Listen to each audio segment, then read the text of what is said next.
साथीहरू स्वागत छ है त फेरि पनि हाम्रो युट्युब च्यानल र आज पनि हामीले कम्पास सर्भिङकै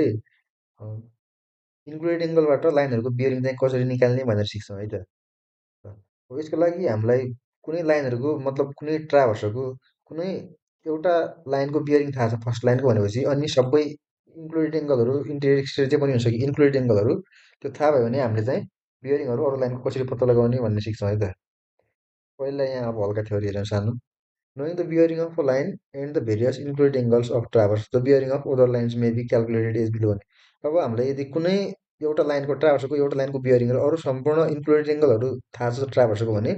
हामीले अन्य सम्पूर्ण लाइनहरूको बियरिङ क्यालकुलेट गर्न सक्छौँ है त। अब त्यो कसरी गर्ने?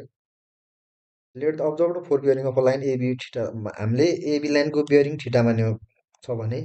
अब हामीलाई र त्यहाँनिरको हाम्रो अब यो लाइनको अर्को लाइनसँगको इन्क्लुडेड एङ्गल हाम्रो अल्फा मान्यो हामीले अल्फा छ भने and the included angle with the next adjacent line B alpha हाम्रो एबी लाइनको बियरिङ थाहा छ र यो एबी लाइनले यसको एडजेसेन्ट अर्को लाइनसँग बनाएको इन्क्लुडेड एङ्गल अल्फा छ भन्ने हामीलाई थाहा छ भने अब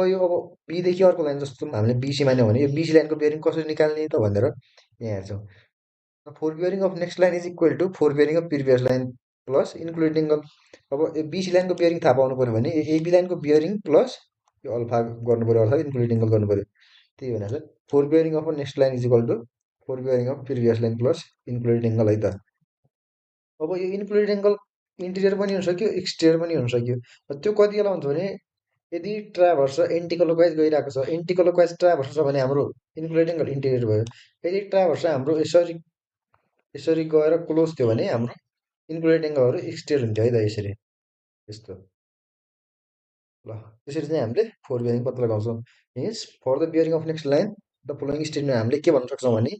at the included angle included measured angle clockwise to the bearing of previous line भन्नुभयो। अब यो लाइनको बियरिङ निकाल्नु भने अगाडिको लाइन प्लस त्यो लाइनसँग त्यो लाइनले बनाएको क्लकवाइज एङ्गल एङ्गल त यो क्लकवाइज हो यहाँदेखि यहाँसम्म भनेको यो क्लकवाइज एङ्गल हो। यो यस्तो एन्टी क्लकवाइज एङ्गल होइन क्लकवाइज एङ्गल है त हल्का जोडिदिनु पऱ्यो। त्यो भयो भने हाम्रो अर्को लाइनको बियरिङ आयो। अब त्यति लाइन त्यतिले यति गर्दाखेरि हाम्रो बियरिङ आउँदैन एक्ज्याक्ट बियरिङ। अब एक्ज्याक्ट बियरिङ कसरी निकाल्ने भनेपछि हामीले अब यो दुईवटा जोड्दाखेरि हाम्रो कसरी आयो तिनवटा केस हुन्छ। अब त्यो दुईवटा जोड्दाखेरि हाम्रो 180 भन्दा बढी आयो भने त्यो आएको भ्यालुमा 180 घटाउने त्यो चाहिँ हाम्रो करेक्ट बियरिङ हुन्छ फोर बियरिङ पिसी लाइनको। 180 भन्दा बढी आयो भने है त यो जोडेको भ्यालु। यदि त्यो जोडेको भ्यालु 180 भन्दा कमायो भने हामीले त्यसमा 180 जोड्नु पर्यो। 180 भन्दा कमायो भने हामीले 180 भन्दा बढी आयो भने 180 घटाउनु पर्यो। 180 भन्दा कमायो भने हामीले त्यसमा 180 प्लस गरिदिनु पर्यो है त। अनि अर्को के छ भने त्यो दुइटा जोड्दाखेरि 540 एक्सिस भयो अरे 180 भन्दा त माथि छँदैछ त्यो भइहाल्यो। 180 भन्दा 180 भन्दा माथि र 540 सम्म छ भने यो गर्नु पर्यो 540 भन्दा यदि अब 540 भन्दा माथि गयो भने के गर्ने त त्यसमा 540 घटाइदिने है त। यदि यो दुइटा जोड्दाखेरि हाम्रो भ्यालु 540 भन्दा बढी आयो भने त्यो आएको भ्यालुमा 540 के गर्ने त घटाउने है त 540 घटाइदिने त्यो आएको भ्यालुमा भनेपछि त्यो चाहिँ four bearing of next line हुने भयो है त। यसरी चाहिँ हामीले गर्न सक्छौँ। अब यो दुई तिनवटा कुरा हेरे पनि भयो। न close running traverse close running traverse anti clockwise direction यदि कुनै ट्राभर्स छ यस्तो छ मतलब एन्टी क्लकवाइज डिरेक्सनमा गइरहेको छ यसरी भनेपछि अब्जर्भ एङ्गलहरू हाम्रो के हुन्छ त इन्क्लुडेड एङ्गलहरू यो हुन्छ है त। इन्क्लुडेड अब्जर्भ एङ्गलहरू इन्टेरियर एङ्गल हुन्छ। त्यही भनेको छ observe included angles are interior angle in close traverse र in close clockwise direction the observe included angle are exterior. यदि हाम्रो ट्राभर्स र क्लकवाइज डिरेक्सनमा गइरहेको छ यसरी गइरहेको छ भने हाम्रो इन्क्लुडेड एङ्गलहरू के हुन्छ त यो एक्सटेरियर एङ्गलहरू चाहिँ हाम्रो इन्क्लुडेड हुन्छ है त क्लकवाइज ट्राभर्समा चाहिँ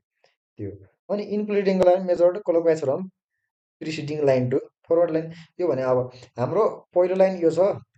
अनि अर्को लाइन छ भने अब यहाँनिरको एङ्गल नाप्नु पऱ्यो इन्क्लुडेड एङ्गल। त्यसको लागि हामीले अगाडिको लाइनमा हेर्ने ब्याक साइड अनि त्यहाँबाट क्लकवाइज नाप्ने है त। त्यो क्लकवाइज भएर एक्सटेरियर भएको हो क्लकवाइज डिरेक्सनमा। अब एन्टी क्लकवाइज डिरेक्सनमा पनि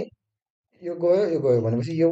लाग्नु पऱ्यो भने पहिला यहाँ जिरो सेट गर्ने अनि यहाँबाट क्लकवाइज हेर्ने अनि यहाँसम्मको हेरेपछि यो चाहिँ इन्टेरियर हुन्छ है त। त्यही भएर हेर्ने चाहिँ सबैमा क्लकवाइज हो। प्रिसिडिङ लाइनबाट फरवर्ड लाइनमा क्लकवाइजहरूले हेर्ने हो। अब एन्टी क्लकवाइज डिरेक्सनमा ट्राभर्स गइरहेको छ भने त्यो एङ्गल इन्टेरियर हुन्छ र क्लकवाइज डिरेक्सनमा ट्राभर्स गइरहेको छ भने त्यो एङ्गल हाम्रो एक्सटेरियर एङ्गल हुन्छ है त। यसरी चाहिँ हामीले बियरिङ क्यालकुलेट गर्छौँ है त। यसको लागि एउटा हामीले न्युमेरिकल पनि हेरौँ है त सजिलो। The flowing angles were observed in the clockwise direction in open traverse. एउटा ओपन ट्राभर्स छ। अब त्यो ट्राभर्समा हाम्रो सबै स्टेनहरूको एङ्गल दिएको छ जुन चाहिँ क्लकवाइज डिरेक्सनमा नापिएको छ भनेपछि यो लाइन छ हाम्रो जस्तो यो लाइन छ यस्तो भनेपछि हामीलाई यस्तो क्लकवाइज डिरेक्सनमा नापिएको एङ्गल दिएको छ है त यो सबै एङ्गल दियो एङ्गल बी दिएको छ एङ्गल सी दिएको छ angle D angle E angle F है त angle ABC BCD CD DF EFG सबै दिएको छ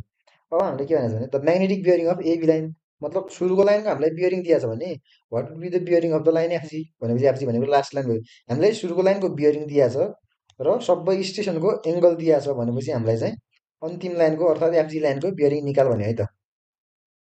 त्यसको लागि अब आफूले बुझ्न सजिलो हुन्छ भनेर पहिला यो ट्राभर्सलाई प्लट गर्न सकियो पहिलो लाइनलाई हामीले बियरिङले प्लट गर्ने एदेखि बीको बियरिङ कति छ हाम्रो 241 दिएको छ त्यसदेखि हाम्रो एङ्गल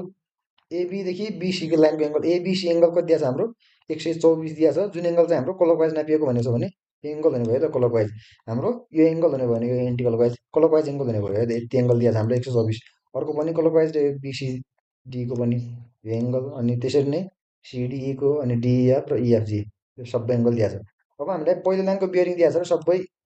इन्क्लुडेड एङ्गल दिएको छ भने हामीले फर्मुला के थियो हाम्रो फोर बियरिङ अफ लाइन बराबर four bearing of previous line plus included angle हो अब यसमा प्लस 180 माइनस 180 र माइनस 540 गर्ने त त्यो केसहरू तपाईँलाई थाहा हुनै पऱ्यो है त यति फर्मुला थाहा भएपछि अब हामीलाई एबीको हामीलाई बियरिङ दिएको छ फोर बियरिङ एबीको 241 डिग्री 30 मिनट भनेर अब हामीलाई अर्को लाइनको निकाल्नु पऱ्यो बिसीको भनेपछि बिसीको निकाल्नका लागि हाम्रो fore bearing of previous line BC भन्दा अगाडिको लाइनको हाम्रो एबी हो fore bearing of AB line plus angle ABC अब हाम्रो बिसीको बियरिङ निकाल्नका लागि हाम्रो एबीको बियरिङ प्लस यो बीनिरको इन्क्लुडेड एङ्गल जोड्नु पऱ्यो है त त्यो भनेको एफबिएफ एबी भनेको 241 डिग्री 30 मिनट हो र एबिसी एङ्गल भनेको थियो हाम्रो 124 15 मिनट त्यो जोड्दाखेरि हाम्रो 365 डिग्री 45 मिनट आयो जुन 180 भन्दा बढी छ हामीले के भनेको त 180 भन्दा बढी आयो भने त्यसमा 180 घटाइदिने त्यही भएर त्यसको बेला हाम्रो 150 डिग्री 45 मिनट आयो है त फोर बियरिङ अफ बिसी अब त्यसरी नै fore bearing of CD fore bearing of सिडीको लागि सिडीभन्दा अगाडिको लाइनको हाम्रो बिसी हो त्यही भएर fore bearing of BC plus angle BCD भनेपछि बिसीको फोर बियरिङ कति छ हाम्रो 185 आएको छ त्यही भएर 185 प्लस बिसिडी एङ्गल कति छ हाम्रो एङ्गल बिसिडी भनेको 156 डिग्री 30 मिनट 156 डिग्री 30 मिनट जोड्यो त्यो भनेको 342 आयो त्यो पनि 180 भन्दा बढी छ त्यही भएर हामीले 180 घटाइदियौँ यसमा 162 डिग्री आयो है त अब त्यसरी नै fore bearing of D four bearing of CE plus angle CD त्यो 162 आएको छ प्लस हाम्रो एङ्गल सिडी कति दिएको थियो 120 डिग्री दिएको छ क्वेसनमा त्यो जोड्दाखेरि 264 आयो यो पनि 180 भन्दा बढी छ भनेपछि यसमा पनि हामीले के गर्नु पऱ्यो 180 घटाइदिनु पऱ्यो हाम्रो 84 डिग्री 15 मिनट आयो है त अब त्यसरी नै फोर बियरिङ अफ इएफ अर्को लाइनको फोर बियरिङ अफ इएफको लागि fore bearing of DE plus angle DEF गर्नु पऱ्यो 84 डिग्री छ यो फोर बियरिङ अफ डिई भनेको हाम्रो यहाँ आएको प्लस एङ्गल डिए भनेको हाम्रो 95 डिग्री 15 मिनट त्यो भनेको 179 डिग्री 30 मिनट अब यो चाहिँ हाम्रो 180 भन्दा सानो आएको छ माथि 180 भन्दा ठुलो आएको त्यही भएर 180 घटाइदिउँ यो 180 भन्दा सानो आयो भने यसमा चाहिँ हामीले 180 प्लस गर्नु पऱ्यो है त 180 जोडेको त्यो गर्दाखेरि हाम्रो 359 डिग्री 30 मिनट आयो अब त्यसरी नै इएफको भएपछि अब हाम्रो एफजीको पनि निकाल्न सकियो एफजीको निकाल्नका लागि fore bearing of EF plus angle EFG त्यो गऱ्यो भने हाम्रो फोर बियरिङ अफ इएफ कति हाम्रो 359 डिग्री 30 मिनट प्लस इएफजीको एङ्गल कति हाम्रो 215 डिग्री 45 मिनट त्यो भएपछि हाम्रो कति आयो भ्यालु 575 डिग्री 15 मिनट जुन चाहिँ हाम्रो के हो त 540 भन्दा बढी हो त्यही भएर हामीले यसमा 540 घटाइदियौँ है त त्यो गर्दाखेरि कति आयो हाम्रो 35 डिग्री 15 मिनट त्यही भनेको थियो हामीलाई निकाल fore bearing of FG line निकाल भनेको थियो है त यो fore bearing of FG line निकाल भनेको थियो यसरी चाहिँ हामीले कुनै ट्राभर्सको एउटा लाइनको बियरिङ र अन्य सम्पूर्ण स्टेसनको इन्क्लुडेड एङ्गल दिएको छ भने हामीले सम्पूर्ण लाइनको बियरिङ कसरी निकाल्छौँ भन्ने है त यो अब यसरी चाहिँ हामीले सजिलै बियरिङहरू लाइनहरूको निकाल्न सक्यौँ है त अब यहाँनिर एउटा एक्सर्साइज छ यो चाहिँ तपाईँहरूले अब सजिलै गर्नु होला है त find out the bearing of lines of an equilateral triangle ABC running clockwise if the bearing of the line AB यति छ 60 डिग्री 30 मिनट यो मिनट है त भने अब हामीले सबै बियरिङहरू निकाल्नु पऱ्यो है त एउटा ट्राइङ्गल छ इक्वलेटर ट्राइङ्गल छ भने छ जस्तो यो ए मानौँ हामी यो बी मानौँ र यो सी मानौँ अब हाम्रो यो एबी लाइनको बियरिङ दिएको छ एबी लाइनको बियरिङ हाम्रो कति दिएको छ त हाम्रो 60 डिग्री 30 मिनट है त यति बियरिङ भनेको हाम्रो 60 डिग्री 30 मिनट दिएको छ यहाँ अब अन्त अब हामीलाई के भनेको छ भने यो बिसी लाइनको पनि बियरिङ निकाल सिए लाइनको बियरिङ निकाल यो चाहिँ कसरी निकालिन्छ अब निकाल्नु होला है त एकदम सजिलो छ तपाईँहरूले निकाल्न सक्नुहुन्छ आजको लागि यति नै गऱ्यो अब यो सजिलै निकाल्न सक्नुहुन्छ तपाईँहरूले एकदमै सजिलै गरी गर्न सक्नुहुन्छ। अब कसैलाई आएन भनेर मात्र भिडियो बनाइदिएको। अब हेर्नु होला है त। थ्याङ्क यू ब्राम। Thank you for watching. Subscribe गर्नुभएको छैन सब्सक्राइब चाहिँ गरिदिनु होला है च्यानललाई। Thank you.